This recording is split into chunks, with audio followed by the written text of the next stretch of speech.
안녕하세요. 여러분의 신앙생활에 질문을 던지는 채널 이다나TV의 이다나입니다. 오늘은 기도에 대해 이야기하려고 합니다. 여러분, 기도 많이 하시죠? 기독교인들이 가장 많이 하는 종교행위를 꼽자면 아마 기도가 아닐까 싶어요. 대부분의 기독교인들이 기도를 통해 하나님께 무엇인가를 이루어 달라고 기도합니다. 그게 삶의 문제를 해결해 달라는 기도일 수도 있고 간절한 소원을 이루어 달라는 기도일 수도 있죠. 우리가 기도하는 이유는 하나님께서 기도를 이루어 주실 수 있다는 믿음이 있기 때문입니다. 내가 할 수 없는 것을 하나님께서는 하실 수 있다라고 믿는 거죠. 저는 기독교인으로서 20년이 넘는 시간 동안 이 명제를 의심해 본 적이 단 한 번도 없었습니다.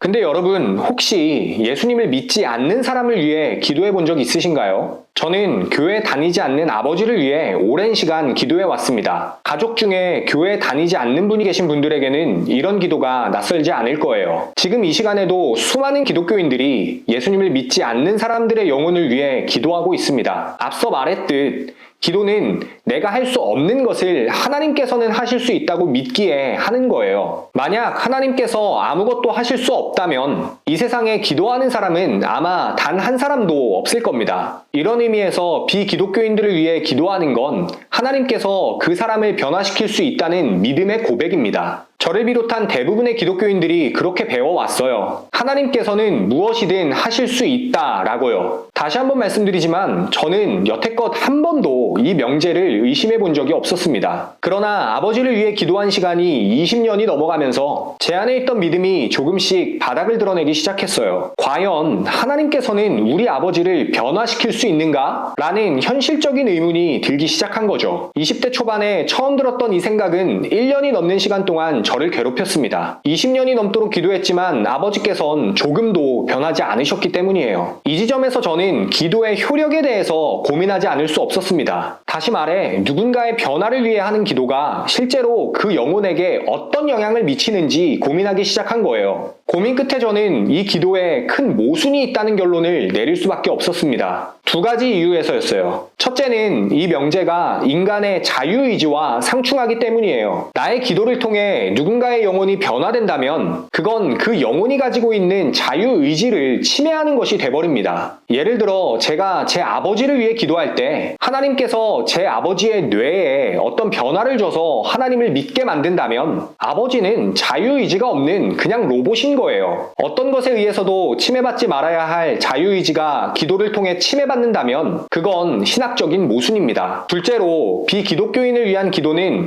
인간을 향한 하나님의 사랑에 조건을 부여해요. 하나님께서 기도를 통해 영혼을 변화시킨다라고 한다면 반대로 기도하지 않으면 하나님께서는 그 영혼을 방치하시나? 라는 물음이 제기됩니다. 하나님께서 모든 사람을 사랑하신다는 것은 성경이 증언하고 있는 불변의 진리입니다. 그렇다면 하나님께서는 기도 여부와 상관없이 믿지 않는 사람들이 자신을 믿을 수 있도록 최대한 비기독교인들에게 자신을 계시하셔야 해요. 기도하지 않는다고 해서 믿지 않는 영혼들을 그대로 방치하신다면 이는 하나님의 무조건적인 사랑에 부합하지 않는 거죠. 하나님이 정말 모든 사람을 사랑하신다면 사람들의 기도와는 상관없이 믿지 않는 사람들을 향해 끊임없이 자신을 계시하실 것이 분명합니다. 하나님의 사랑엔 조건이 없기 때문이죠. 결론적으로 저는 과거에 믿지 않는 영혼을 위한 기도에 관한 한 하나님께서 직접적으로 하실 수 있는 일은 없다는 결론에 도달했습니다. 생각이 여기까지 나가다 보니 지금까지 제가 아버지를 위해 했던 모든 기도가 무의미하게 느껴졌어요. 저는 큰 좌절감에 빠졌고 아버지가 변화하는 문제를 넘어서 사회적 문제나 인간관계에 대한 일들 역시 자유의지를 가진 사람들 사이에 일어나고 있는 문제들이라는 점에서 기도해봤자 소용없는 일들로 여겨지기 시작했습니다. 그러나 그런 결론에 도달한 이후에도 성경을 보면 성경은 여전히 기도하라고 말하는 거예요. 기도가 무의미한 것이 아니라고 말합니다. 그렇다면 우리는 무엇을 위해 또 무엇을 믿고 기도해야 하는 걸까요?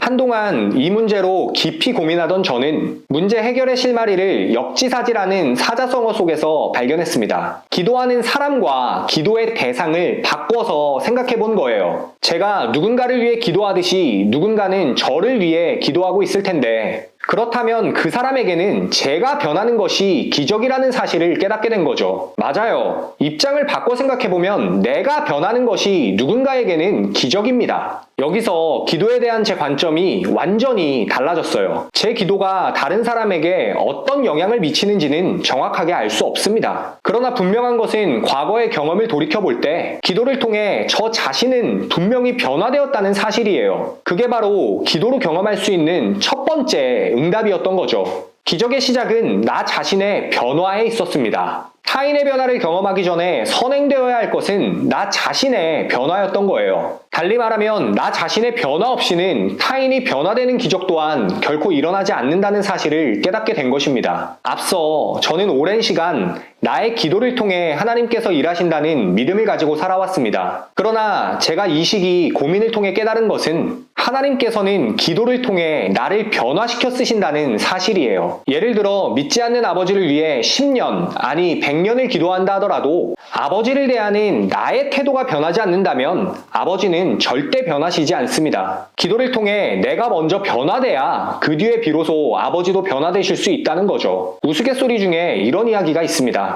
어떤 목사님이 홍수를 맞아 사람들과 함께 건물 옥상으로 대피하셨대요. 물은 차오르고 사람들은 겁에 질렸지만 목사님께서는 침착하게 기도를 드렸습니다. 하나님, 홍수가 나서 모두가 물에 빠져 죽게 생겼습니다. 저를 구원해 주세요. 이윽고 소식을 듣고 출동한 119 구조대가 도착했어요. 구조대는 사람들을 한 명씩 구한 뒤 목사님께 말했습니다. 목사님, 어서 올라오세요. 그러자 목사님은 이렇게 대답하셨대요. 저는 하나님께서 직접 구해주실 것이니 돌아가십시오. 라고요. 구조대원의 간곡한 설득에도 불구하고 목사님께서는 그 자리에 남았습니다. 그리고 결국 물에 빠져서 돌아가셨어요. 다행히 천국에 간 목사님은 하나님을 만나 따지기 시작했습니다. 아니 하나님, 제가 그렇게 간곡하게 기도했는데 왜 제 기도를 들어주지 않으셨습니까? 그러자 하나님은 도리어 화를 내며 이렇게 말씀하셨다고 합니다. 아니, 내가 구조대를 보냈는데 네가 거절했잖아. 오늘날 많은 크리스천들이 이 목사님과 같은 기도를 드리고 있어요. 기도는 열심히 하면서도 정작 기회가 주어졌을 때 행동은 하지 않는 것이죠. 말씀드린 이야기의 핵심은 기도와 행함이 서로 균형을 갖춰야 한다는 겁니다. 기도하는 것도 중요하지만 그에 따른 자기 자신의 행함이 없다면 그 기도는 공허한 외침에 불과해요. 성경을 보면 하나님의 일은 언제나 사람을 통해 이루어집니다. 하나님께서 천지를 창조하셨을 때에도 아담이 동물들의 이름을 지었고 아말렉과의 전투에서 모세가 기도하고 있을 때 전쟁의 현장에는 여호수아가 있었어요. 이처럼 하나님께서는 사람을 통해서 하나님의 일을 이루십니다. 이게 기독교인들의 기도에 빠져서는 안 될 정말 중요한 진리입니다.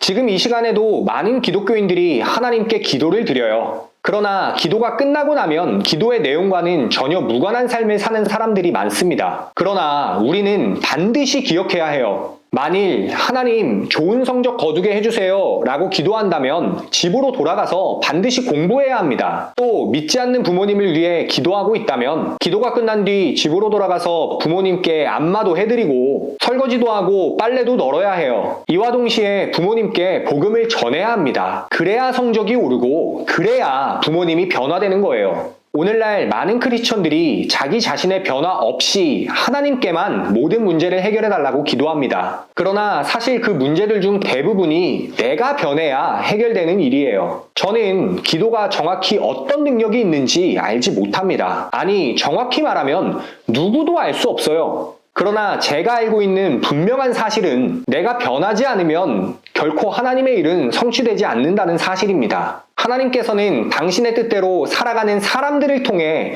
역사를 이루시기 때문이죠. 어떤 사람은 그럼 기도해도 아무 소용없는 것 아니냐? 기도하지 않아도 내가 변화만 되면 되겠네? 라고 생각할지 모르겠습니다. 그럼 저는 이렇게 되묻고 싶어요. 기도 외에 어떤 것이 사람을 변화시킬 수 있습니까? 저는 인간은 하나님 안에서만 진정한 변화를 경험할 수 있다고 생각합니다. 자신의 의지로 변화되는 것은 일시적이며 순간이지만 복음 안에서의 변화는 전인적인 것이며 영원한 것이라고 믿기 때문입니다. 그러므로 우리는 더욱 열심히 기도해야 해요. 기도를 통해 변화되어서 세상으로 나아가 또 다른 변화를 일궈내야 합니다.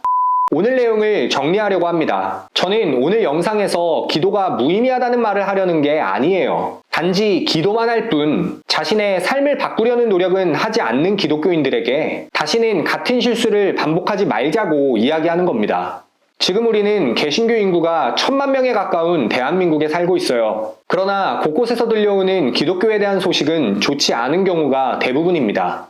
이유가 무엇이겠습니까? 새벽 5시만 되면 그 많은 성도들이 교회에 모여 부르짖고 수요일, 금요일 할 것 없이 교회에 나가 기도하는데 한국 교회는 왜 자꾸 쇠퇴한다는 이야기만 들리는 걸까요? 많은 이유가 있겠지만 가장 큰 이유가 바로 내가 변하지 않기 때문입니다. 제가 감명 깊게 봤던 영화 중에 에반 올마이티란 영화가 있어요. 영화 속에서 신이 인간에게 했던 말이 아주 인상적이었습니다. 신이 인간에게 이렇게 말해요. 신에게 용기를 달라고 기도하면 신은 인간에게 용기를 낼 수 있는 기회를 주지요 라고요. 저는 이 대사가 기도에 대한 명쾌한 답을 제시하고 있다고 생각합니다. 하나님께 아버지를 변화시켜 달라고 기도하면 아버지가 변화될까요? 아니면 제게 아버지를 변화시킬 수 있는 기회를 주실까요?